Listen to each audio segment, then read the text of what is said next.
हर कोई ये ले रहा है कि यूक्रेन की जो वॉर है उसका जो मेन विलन है वो रशिया है, जबकि मेरी अपनी व्यक्तिगत सोच ये है कि रशिया इस वॉर का मेन रीजन नहीं है। और मुझे ये जानकर बहुत अफसोस होता है कि भी कोई भी सच्चाई को देखना नहीं चाहता, ट्रू पिक्चर की ओर कोई ध्यान ही नहीं दे रहा है। हर कोई इस वॉर के लिए रिस्पॉन्सिबल रशिया और पुतिन को करके जा रहा है। लेकिन सच्चाई क्या है वो आज मैं आपके साथ शेयर करता हूं, जो मेरी सोच है, जिसको मैंने जितना स्टडी किया है और उस स्टडी के हिसाब से क्या निकल कर आता है वो मैं आज आपसे शेयर कर रहा हूं कि इस वॉर का मेन रीजन जो है वो है असल में नाटो। नाटो और जौन सा है अमेरिका। नाटो है North Atlantic Treaty Organization. Second World War के बाद नाटो एक ऑर्गेनाइजेशन बनाई गई थी कि और जिसमें नाटो में बहुत सारे यूं तो पर्पसेस हैं, लेकिन उसमें जो मेन चीज जो है डिसाइड करी गई थी कि अगर जो नाटो का मेंबर होगा और उस कंट्री पे अगर कोई अटैक करता है तो ये लिया जाएगा कि भाई जो बाकी नाटो के मेंबर हैं उन सभी पर भी अटैक माना जाएगा, उन सभी कंट्रीज पे भी अटैक माना जाएगा। और रिवर्स में फिर सिर्फ वो सिंगल कंट्री ही रिप्लाई नहीं देगी, जो नाटो के मेंबर होंगे वो सभी कंट्रीज जो अटैकिंग कंट्री होगा उसको रिप्लाई बैक करेंगी और सभी मिलकर उसके उसके अगेंस्ट लड़ेंगी। तो जब ये धीरे धीरे शुरू हुआ था 1949 में, ये शुरुआत हुई थी सिर्फ 11 कंट्रीज के साथ। आज धीरे धीरे करते करते 2014 में ये 20 से ऊपर चले गए थे और आज ये 30 कंट्रीज की ऑर्गेनाइजेशन बन चुकी है नाटो। और नाटो ने क्या किया है कि यूरोप के अंदर अलग अलग कंट्रीज को धीरे धीरे करके नाटो बेसिकली जो बनाई अमेरिका के थ्रू गई है। और इसका पर्पस क्या है कि भी नहीं किन कंट्रीज को धीरे धीरे से पॉलिटिकली और टेक्निकली क्या कर रहा है कि भी वो ही यूरोपियन कंट्रीज जो धीरे धीरे धीरे धीरे रशिया को कवर अप करने के लिए जो इन कंट्रीज को लिया गया है उन्हीं को नाटो का मेंबर बनाया गया कि भी जो रशिया को कवर अप करने के लिए जिन कंट्रीज की है उसके ऊपर अटैक करना, अगर कल को अमेरिका को जरूरत पड़े तो किन किन एयर बेस या कहां पे मिलिट्री बेस उसका हो, उस हिसाब से वो प्लानिंग करके उन्हीं कंट्रीज को उसमें मेंबर बनाया जा रहा है। अब हुआ क्या कि भी ये जो यूरोपियन कंट्रीज हैं जो 30 से कंट्रीज हो गई हैं, धीरे धीरे करके बढ़ती गई। और अब यूक्रेन जो सा है जो अल्टीमेटली यूएसएसआर का पार्ट होता था, रशिया का पार्ट होता था, 1991 में उससे अलग हुआ था, उसको अपना मेंबर बनाने की कोशिश कर रहे हैं। अगर नाटो वाकई ही पीस मेकिंग और ह्यूमैनिटी और ह्यूमनिज्म के ऊपर बेस्ड अगर उनके प्रिंसिपल्स हैं तो अफगानिस्तान को क्यों नहीं मेंबर बनाते, ताइवान को उनको क्यों नहीं मेंबर बनाते, इन कंट्रीज के ऊपर क्यों नहीं फोकस किया जाता नाटो को बनाने के लिए, क्योंकि वहां से रशिया कवर नहीं होता।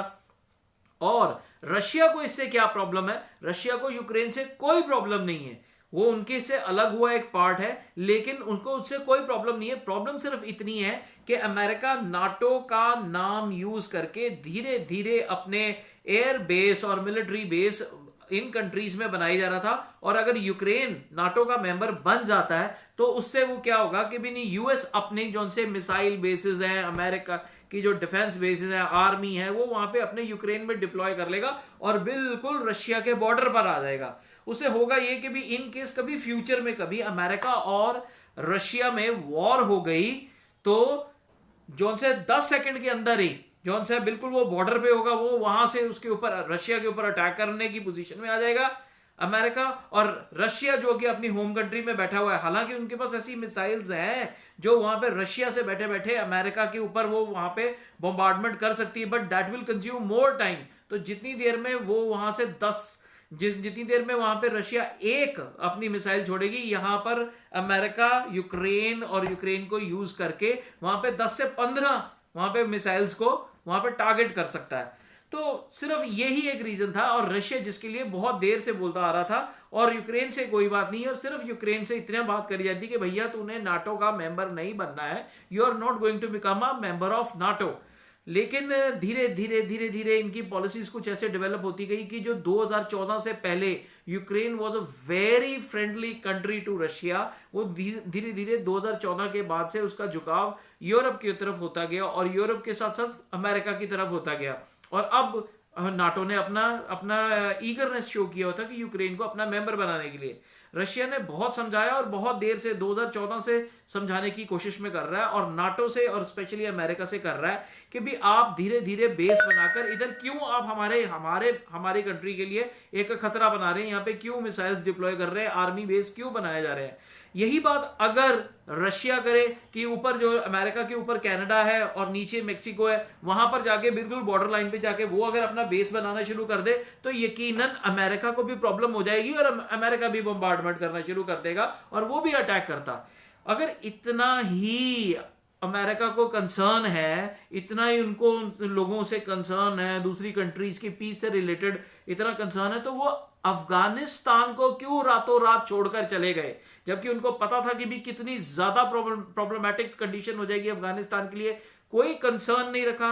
एक यूट्यूब पे एक स्पीच भी है अफगानिस्तान के जो प्रेसिडेंट या प्राइम मिनिस्टर है, उनकी एक बड़ी इमोशनल सी स्पीच दी हुई है। जब उनसे इंटरव्यू लिया गया था तो उन्होंने बड़ा साफ बोला था कि we belong to this very place, we belong to this very mountain, these are our mountain, these are our place. कहते हैं and we are just in the position to just we can make America realize that their goal and objectives have not been accomplished, so they should not leave, and in case still they want to leave, then Afghanistan people they can't do anything। और हुआ क्या, रातों रात भाग गए और सारी दुनिया ने देखा कि भाई इन्होंने क्या किया वहां पे जाके। अगर इनको ऐसे कंसर्न होते तो ये इस तरीके से करते।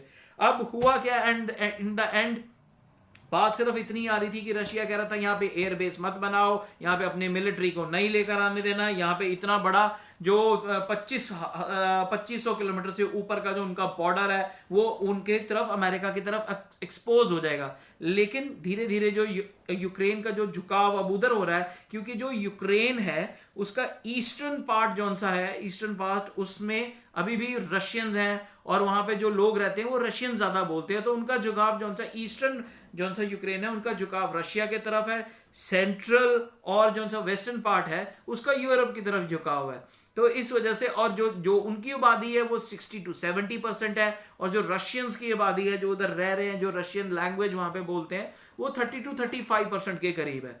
तो अब हुआ ये कि भी नहीं, अब वहां की जो सी सरकार है मौजूदा जो सी है वो उनका इंक्लिनेशन जो रशिया की तरफ से हटते हटते अमेरिका की तरफ से हो रहा था, और उन्होंने यूक्रेन से कुछ भी नहीं मांगा, सिर्फ इतना बोला कि भी आपने नाटो का मेंबर नहीं बनना, और इस अमेरिका नाटो के नाम को यूज करके जो अमेरिका अपने बेसिस बनाते जा रहा है, मिलिट्री बेस बना रहा है, उसको नहीं बनने देना। तो इस वजह से ये रीजन हुई है। और बेसिकली मेरे हिसाब से तो मेरा व्यक्तिगत सोच है, आप अपने कमेंट में बता, मेरे को इस वीडियो के कमेंट में बता सकते हैं कि भी आप मेरी सोच से सहमत है कि नहीं है, कि नाटो ने और अमेरिका ने यूक्रेन को एक मोहरा बना के देखा है। अब अगला क्वेश्चन ये आ रहा है कि भी इतना सब कुछ हो गया, इतनी वॉर हो गई, इन्होंने अपना आर्मी तो भेजा नहीं वहां पे, डिफेंस तो वहां पे भेजा नहीं, अपने वॉर इक्विपमेंट्स भेज रहे हैं। जिस दिन वॉर खत्म हो जाएगा उसके बाद होगा क्या, उस दिन अमेरिका बोलेगा कि brother Ukraine at the time of war we supplied you $250 million weapon, we have supplied you this very medicine. चलो मेडिसिन छोड़ दी, लेकिन ये हमारे जो वेपन्स आपको सप्लाई किए गए थे उसका हमारे को पेमेंट की जाए। ये is don't you believe that this is a crook and cruel way of doing business. अपने वेपन्स को बेचने का एक तरीका है कि दो कंट्रियों को आपस में लड़ा दो और उसके बाद एक कंट्री की साइड पर हो जाओ और उसको जाके वेपन अपने बेचने शुरू कर दो। जैसे इंडिया और चाइना के बीच में जब अग्रेशन का टाइम आ गया था तो इंडिया ने क्या किया था, उन्होंने फ्रांस से जाके राफेल खरीदे थे। हैड बीन वो अग्रेशन ना हुआ होता तो क्या इंडिया उस समय इतने बल्क में, या जितने भी 10 से 12 या 15 जो भी राफेल जो खरीदे गए हैं, तो क्या वो उस टाइम पे वो खरीदता? नो। उनको अपनी सिक्योरिटी जो इंडिया के ऊपर जब बात आई तो उन्होंने फटाफट से डील करी, और अल्टीमेटली वॉर हो ना हो, लेकिन in the fear of war भी अपने आप को प्रोटेक्ट करने के लिए इतना बिजनेस जो है फ्रांस ने गेन किया। हालांकि we are thankful to France for providing us Rafale, it is a very good technology aircraft.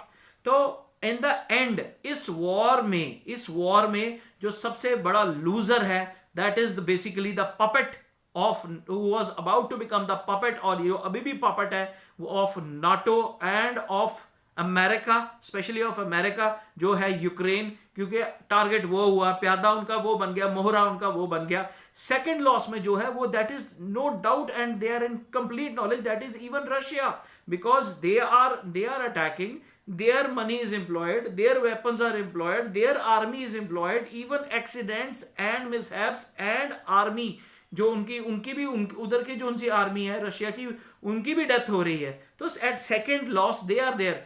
Thirdly जो हो रहा है कि इस वॉर की वजह से पुतिन को विलन बनाया जा रहा है, रशिया को विलन बनाया जा रहा है, और उसके ऊपर इकोनॉमिक सैंक्शंस जो उनके ऊपर होती हैं वो रिफ्रेन करी जा रही है। कभी जर्मनी की तरफ से न्यूज आ रहा है कि भी हम अपना एयर स्पेस देना बंद कर देंगे, फ्रांस ने ये बोल दिया, वो बिजनेस बंद हो गया, ये बिजनेस बंद हो गया, इनकी कंपनीज बंद कर दो, इनके शेयर्स बंद कर दो, स्टॉक एक्सचेंज पहले ही उनका 50% रशिया का क्रैश कर चुका है। तो no doubt Russia is even at very big financial loss, but वो फाइनेंशियल लॉस करके अपने सिटीजन्स की सिक्योरिटी को प्रोक्योर कर रहा है। जो रशिया ने अपने कंट्री को प्रोक्योर तो कर रहा है, सेफ तो चाहिए उसको, वो फुली अवेयर है कि उसके साथ क्या हो रहा है, लेकिन still they are at war just because to maintain the safety of their citizens and for their very country. So the end I would like to say this, Kebini, stop criticizing Russia. They were helpless, and who has become under total loss, जिसके साथ total politics हुई है वो that is Ukraine, and who is playing the game at the back and making Russia a negative character. That is, for me, it is, according to me, it is America. No doubt at present America से भी India की अच्छी दोस्ती है और India balance बना रहा है, क्योंकि 80% जो सी वेपन्स की सप्लाई, डिफेंस वेपन्स की सप्लाई इंडिया को आज भी रशिया ही करता है। और जब इंडिया के ऊपर प्रीवियस में जब बहुत सारी कंट्रीज ने मिलकर अटैक किया था, तब it was only Russia who stood with India, और जिसने अपनी सबमरीन्स भेजकर अपने इंडिया को बचाया था। So the thing is this, stop criticising Russia. And yes, no doubt it is a fact that war is never a good solution. Nobody wants war, even the Russia does not want war. So the thing is this, the time is over here to set the matter amicably by doing table talk, and just by saying that ke bhi, okay, Ukraine does not become a member of NATO. What Ukraine can achieve? Ukraine को मिलेगा क्या NATO का member बनके? अभी NATO का member नहीं बना तो अटैक हो गया, अगर होता तो भी उसके ऊपर अटैक हो जाता। अभी बनने से पहले अटैक हो गया तो उसको क्या सेफ्टी मिली, और उन्होंने अभी तक क्या सेफ्टी करी है? अपने सिर्फ इक्विपमेंट्स ही बेचे हैं ना। तो मेरे हिसाब से ये जो चीज है कि भाई नाटो जिसको ये यूज करके ये कर रहे हैं, इसको फोकस करना चाहिए रादर देन क्रिटिसाइजिंग, और एमिकेबली बैठ के सेटलमेंट करनी चाहिए। और जो इंडियंस हैं जो खासतौर पे यूक्रेन के लिए इतना वो कर रहे हैं कि भी नहीं यूक्रेन यूक्रेन की क्या हिस्ट्री है? यूक्रेन की वो हिस्ट्री है कि जब इंडिया ने न्यूक्लियर टेस्ट किया था तो उसको अपोज करने में इंटरनेशनल पोडियम पे it was one of the country जो यूक्रेन था। आपको जब कश्मीर इशू के ऊपर इंडिया के अगेंस्ट स्टेटमेंट देने वाला हमेशा यूक्रेन रहा है। और यूएनओ में, यूनाइटेड नेशंस ऑर्गेनाइजेशन में परमानेंट मेंबर बनने के लिए जब वोटिंग हुई थी तो यूक्रेन ने अगेंस्ट वोट किया था।